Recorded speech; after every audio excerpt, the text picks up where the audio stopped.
munaasabad si heer sare ah loo soo agaasimay oo ka dhacday xarunta wasaaradda howlaha guud iyo guryeynta ee dowlad goboleedka Jubbaland ayaa lagu furay codsiyo ku saabsanaa qandaraas dayactir ee xarunta degmada Kismaayo iyo xarunta caafimaadka degmada Afmadow kuwaas oo loogu adeegi doono dadweynaha.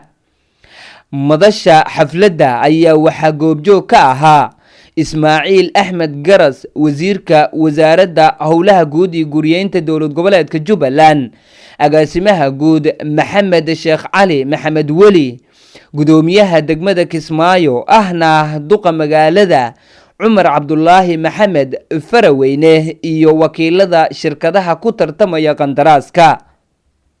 Ismaaciil Axmed Garas wasiirka wasaaradda howlaha guud iyo guryeynta ee dowlad goboleedka Jubbaland oo si rasmi ah u furay barnaamijka ayaa amaanay hanaanka daahfurnaanta iyo qaabka xirfadda leh ee uu u bilowday loolanka, isagoo hoosta ka xariiqay in wasaaradda ay mar walba ka go'an tahay hubinta tayada iyo habsami u socodka shaqo kasta oo la qabanayo.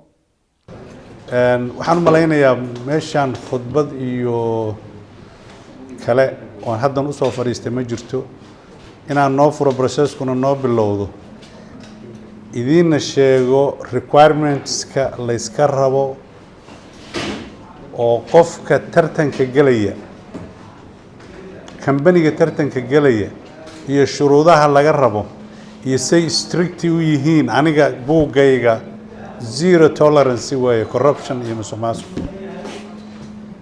haddii la ogaado qof waxa inaan loo cadaalad falin cid oo aan la raacin guidelineskii loogu talagalay mashruucan in lagu kala doorto kambaniyada, consequence xun baa jiraysa ciddii samaysa. waxaa kale oo idiin sheegaya dadkiinan meesha fadhiya, kolley kambani baa ku guuleysan doona. hawshaas waxaa laga fulinayaa degmada Kismaayo. hawshaasi waxay pilot project u tahay mashaariicda ay hay-addan ILO la fulin doonto iyo hay'adaha kale la xigay GBLG-ga mashaariicda ku jirto oo dhan ay ka fulin doonaan Jubbaland. haddaad nimayahow ciddaan u dhiibano ay raaci weydo guidelineska, building codeska, design specificationska ay leedahay mashruucaani leeyahay, in mashruuca iyo soo kala baran laga joojiyo, consequence wixii ka yimaado oo adiga daalac lagu raacdana diyaar u noqo. shuruucda iyo nidaamka iyo designka aad laydiin dhiibay oo laydiin yidhi fuliya raaca way dhammaatay muluc annagana tolerance uu naga dhammaaday.